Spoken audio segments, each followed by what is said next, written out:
جی السلام علیکم۔ وعلیکم السلام۔ آپ کا نام کیا ہے اور آپ یہاں زمان پاک لاہور سے کتنی دیر سے بیٹھے ہیں، اور آپ اپنے بارے میں ہمیں بتائیں گے کہ آپ تحریک انصاف میں کس حیثیت سے اور کس حوالے سے اپنی سرگرمیاں انجام دے رہے ہیں؟ جی بہت شکریہ سن نیوز کا، ہم بڑے شکر گزار ہیں کہ آپ نے اتنا قیمتی ٹائم نکال کے ہمارے پاس آئے، اور ہمارے اس غریب خانے، حالانکہ یہاں پہ کوئی بھی نہیں آتا، ہم ایک سائڈ پہ رہنے والے لوگ ہوتے ہیں۔ میرا نام صدیق احمد ہے اور تعلق میرا ضلع چارسدہ سے ہے۔ یہ انصاف ٹائیگر فورس کی ٹیم ہے جو 2014 میں آزادی دھرنا میں بنی تھی، اور وہاں سے چلتے ہم یعنی جتنی بھی پارٹی کے ایونٹس ہوئے ہیں، چاہے وہ رائے ونڈ مارچ ہو، چاہے اسلام آباد شٹ ڈاؤن کی کال ہو، چاہے بنی گالہ کا محاصرہ ہو،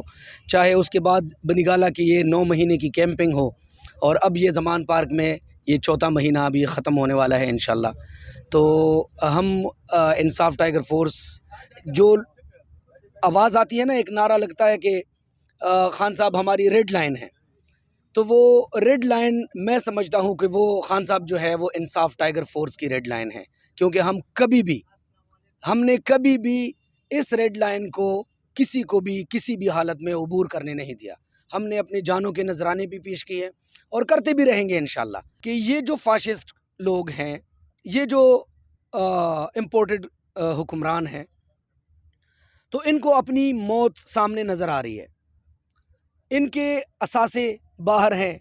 ان کے اولادیں وہ سارے کرپٹ ہیں، سب پہ مقدمات ہیں، قتلوں کے مقدمات ہیں، منی لانڈرنگ کے ہیں، داندلیوں کے ہیں، غداری کے ہیں، آئین شکنی کے ہیں۔ تو یہ لوگ ایسے نہیں ہمیں چھوڑیں گے کسی صورت بھی۔ دوسری بات یہ کہ ان کے پیچھے ایک تو ان کو اپنی موت نظر آ رہی ہے کہ الیکشن ہوا تب بھی یہ مریں گے، ان کا احتساب ہونا ہے، بڑا کڑا احتساب ہونا ہے، اور الیکشن نہیں ہونا تو یہ آئین کے خلاف جائیں گے تو تب بھی ان کی موت ہے۔ دوسری طرف ان کے پیچھے جو انٹرنیشنل اسٹیبلشمنٹ کا ہاتھ ہے، جو ان کو لے کر آئے ہیں، تو وہ بھی نہیں چاہتے کہ عمران خان حکومت میں آئے۔ اس کی مین وجہ یہ ہے کہ عمران خان اس وقت واحد رکاوٹ ہے اسرائیل کے لیے، ہندوؤں کے لیے، اور جتنی بھی کفریہ نظام کے لوگ ہیں جو اسلام کو ختم کرنا چاہتے ہیں، وہ کسی بھی صورت نہیں چاہتے کہ عمران خان جیسا لیڈر موجود ہو، کیونکہ وہ سب رکاوٹ ہے، اور ان کو وہ ثابت ہو گیا ایبسلوٹلی ناٹ سے کہ وہ افغانستان میں کارروائی کرنا چاہ رہے تھے، تو خان صاحب نے کہا نہیں، میں اس کی اجازت نہیں دوں گا۔ بس ان کو پتہ چل گیا ہے کہ یہ واحد بندہ ہے، اگر اس کو ہم ختم کریں، صفحہ ہستی سے مٹائیں، فرنٹ سے ہٹائیں، تو ہمارے سامنے اور کوئی رکاوٹ نہیں بن سکتی۔ ہم یہاں پہ بیٹھے ہیں تو ہم اسی لیے بیٹھے ہیں، یہی مقصد لے کے بیٹھے ہیں کہ یہ جہاد ہے، اور انشاءاللہ ہم عمران خان کی تحفظ کریں گے۔ یہ اللہ کا حکم ہے، اور ہم اس حکم پہ ثابت قدم رہے ہیں ابھی تک، اور انشاءاللہ مزید بھی ثابت قدم رہیں گے۔ صرف انڈیپینڈنٹلی کوشش کرتے تھے، لیکن وہاں پہ کوئی سسٹم نہیں تھا۔ اس کے بعد پھر ہمیں مجبوراً کسی کے کہے بغیر ہم نے ٹائیگر فورس کی ٹیم وہاں پہ بنائی، یعنی جو وہاں پہ لوگ رہتے تھے، کارکن جو چست تھے، چالاک تھے، نڈر تھے، اور وہاں پہ مقیم تھے، تو ان کو ہم نے اکٹھا کیا، ان کے ساتھ ہم نے بات کی کہ یار یہ خان صاحب ہمارے لیڈر ہیں، اگر خدا نخواستہ ان کو کچھ ہوا تو ہماری ساری امیدوں پہ پانی پھر جائے گا، اور ایسا لیڈر ہماری زندگی میں تو کم از کم دوبارہ نہیں ہمیں ملنا۔ تو جن لڑکوں نے اس وقت ہمارا ساتھ دیا، اور ہم نے ہماری شرائط کیا تھی؟ ہماری شرائط یہ تھی کہ آپ لوگ کھانے کے لیے لائن میں نہیں لگیں گے، آپ کسی M N A M P A کی چاپلوسی نہیں کریں گے، آپ خان صاحب کے پاس جانے کی کوشش نہیں کریں گے، آپ کنٹینر پہ چڑھنے کی کوشش نہیں کریں گے۔ آپ نے اپنا ذہن بنانا ہے کہ ہم نے خان صاحب کی سیکیورٹی کرنی ہے، کوئی باہر کا بندہ، کوئی جاسوس، کوئی غلط کرنے والا بندہ ہمارے بیچ میں نہ گھسے۔ جو ہمارے شرکاء ہیں جو مختلف اضلاع سے آتے ہیں، ان کو کوئی تکلیف نہ ہو، کوئی لڑائی جھگڑا نہ ہو، ہر بندے کو کھانا ملے، ہر بندے کو بستر ملے، اس طرح۔ تو انہوں نے 126 دن جو ان کی خدمات ہیں، میں کہتا ہوں ایک جنرل صاحب، اللہ ان کو ہدایت نصیب فرمائے، وہ ابھی پارٹی سے باہر ہیں، لیکن اس وقت انہوں نے کہا تھا کہ 200 سالوں کی تاریخ میں نے ٹائیگر فورس جیسی ٹیم نہیں دیکھی، کیونکہ یہ ٹوٹلی والنٹیئر تھے، یہ کسی پہ ڈیپینڈ نہیں کرتے تھے،